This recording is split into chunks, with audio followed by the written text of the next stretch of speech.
Bonjour, j'aimerais partager avec nous une petite expérience que j'ai vécue aujourd'hui.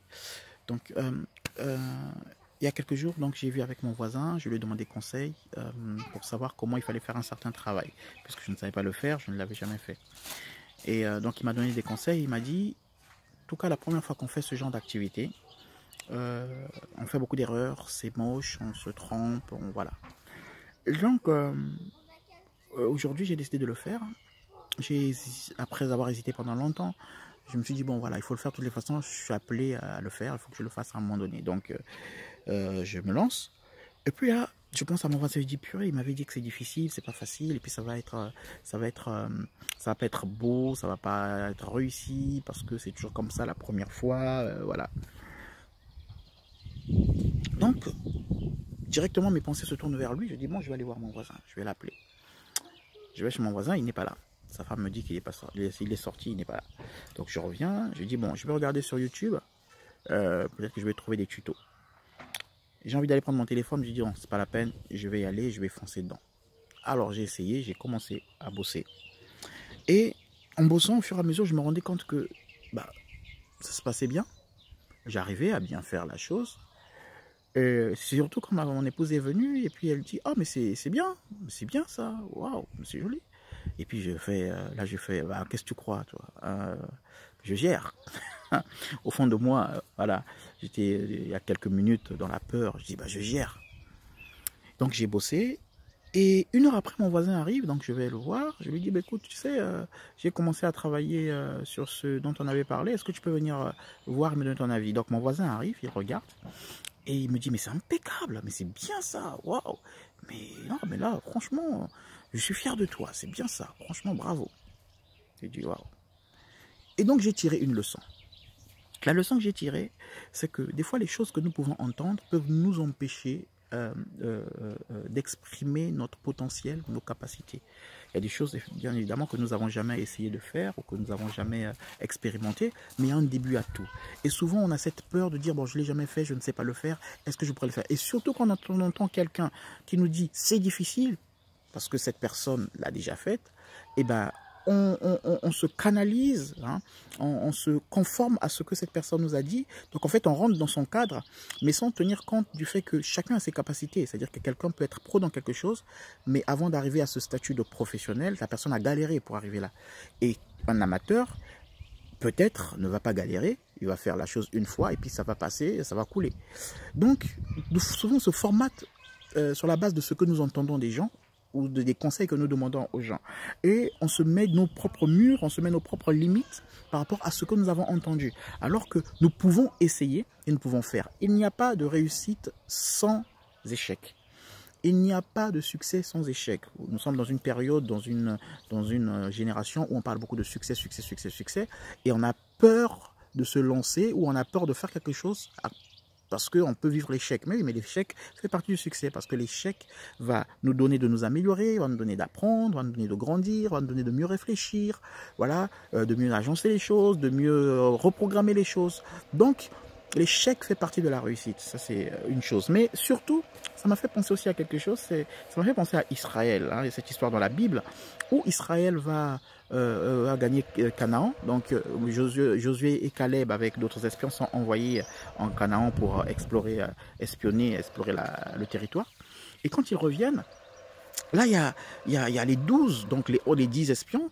Parmi les 12, les 10 qui disent mais non, c'est pas possible. On était comme des sauterelles hein, devant eux. On est trop petits, c'est des géants. Et donc, il y a Josué et Caleb qui disent ben non, Dieu nous a donné cette nation-là. Dieu nous donne ce territoire. Dieu nous donne de gagner, de rentrer en position de notre héritage, de gagner ce territoire. Et les gens qui étaient là, donc la population qui a eu ce retour, a été affectée par ce qu'ils ont entendu. Et quand ils ont été affectés, au lieu d'être affectés par ce que Josué et Caleb avaient dit, ils ont été affectés par ce que les 10 autres disaient. Parce qu'il faut savoir que la majorité était importante dans des comptes rendus, c'est-à-dire qu'on écoutait, on approuvait ce que disait la majorité. Et là, la majorité, c'était les 10. Donc Josué et Caleb, ils sont deux. Ce qu'ils disent, c'est n'importe quoi par rapport à ce que les 10 autres disent. Donc le peuple était tourmenté, le peuple commençait à murmurer, mais pourquoi on est venu, on aurait dû rester là-bas, dans le désert, en Égypte, pourquoi on vient mourir ici en Canaan, pourquoi on nous amène, c'est quoi ce projet, tout ça. Donc en fait, ils n'ont même pas encore vu Canaan, ils n'ont même pas encore vu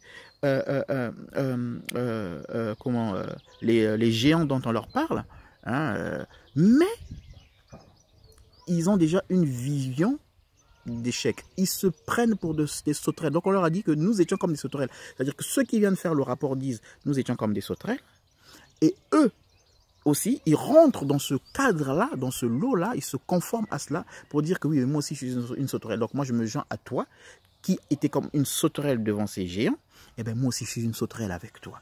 Au lieu de regarder à Josué et Caleb et dire nous sommes des héros, nous sommes des vaillants, nous sommes des conquérants et nous allons gagner. Vous voyez? Donc, ce que nous entendons peut influencer nos comportements, nos choix, nos décisions. Ce que nous entendons peut influencer notre manière de travailler. En fait, ça entraîne la peur.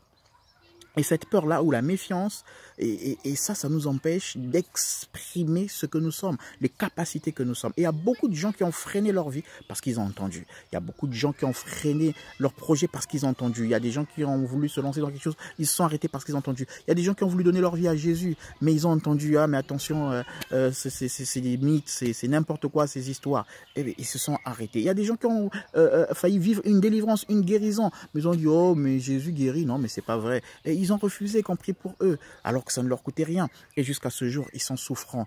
Ils n'ont pas de réponse. Mais pourtant, ils peuvent juste dire, Seigneur, viens et guéris-moi. Vous voyez? Donc, des fois, ce qu'on entend nous empêche de rentrer dans notre guérison, dans notre paix, dans notre santé, dans notre, voilà, dans notre succès simplement, ou dans notre vie, voilà, dans notre stabilité. Parce qu'on a entendu que tel couple, ça n'a jamais marché, dans cette famille, ça ne marchait jamais. Et ben moi aussi, je ne vais pas me marier. Oh, parce qu'il y a tant de divorces. Ah ben non, moi je me dis, je ne vais pas me marier parce qu'il y a tellement de divorces. Vous voyez, ce qu'on entend. Qu'est-ce que tu entends? J'aimerais que tu entendes la parole de Dieu, une parole d'encouragement. J'aimerais que tu fermes tes oreilles. Alors, dans ta vie, quand je dis fermer tes oreilles, c'est moi fermer tes oreilles à ce qui n'est pas de Dieu, à ce qui ne t'encourage pas. Dans la vie, je vais dire un truc. Dans la vie, vous aurez toujours deux paroles. Donc, une parole qui va vous encourager, une parole qui va vous dire non. Voilà. Je ne dis pas toujours que quand on dit non, ça veut dire que c'est mauvais. Non, attention. Voilà, il est important de discerner. Mais il y aura toujours une parole qui va nous amoindrir, c'est-à-dire qui va nous faire croire qu'on ne vaut rien, qu'on ne peut rien, qu'on ne sert à rien. Il y aura toujours deux paroles. Vous voyez, dans l'exemple que j'ai donné de Josué et Caleb, avec les 10 autres espions, il y avait deux paroles. Une parole de la part de Josué et Caleb, qui disait, nous allons gagner ce territoire, nous allons rentrer en possession de Canaan, nous allons posséder, voilà. Et puis il y avait une autre parole, celle des 10, qui disait, mais non, on est des sauterelles, on est rien, voilà, ils vont nous manger là-bas, c'est pas possible, voilà. Donc il y a toujours deux paroles. Et donc, le choix que tu feras, entre ces deux paroles définira ce que tu deviendras, définira ce que tu pourras faire, définira ce que tu pourras vivre, le choix que tu feras. N'aie pas peur des échecs, les échecs font partie de la réussite, et surtout, quand Dieu te parle, n'hésite pas, fonce. Quand Dieu te parle, n'hésite pas, vas-y. Voilà, il y aura une autre voix qui te dira, mais non, mais c'est pas Dieu, c'est toi-même. Non, c'est pas Dieu. Non, c'est pas possible que Dieu te parle parce que tu n'es pas pasteur. C'est pas Dieu qui te parle, c'est pas possible que Dieu te parle parce que tu n'es pas prophète. C'est pas possible que Dieu te parle parce que tu n'es, voilà. Waouh. Ah bon? C'est pas possible que Dieu me parle. Alors, est-ce que est-ce que Pharaon était un croyant en l'Éternel, en Yahvé? Non, Dieu lui a parlé. Alors s'il a parlé à Pharaon, donc moi qui suis son enfant, il va me parler naturellement. Donc quand Dieu te parle, vas-y, fonce. Et surtout, encore je redis, sache que pour réussir, tu dois passer par l'échec. Que Dieu te bénisse, très bonne journée et à très bientôt. Au revoir.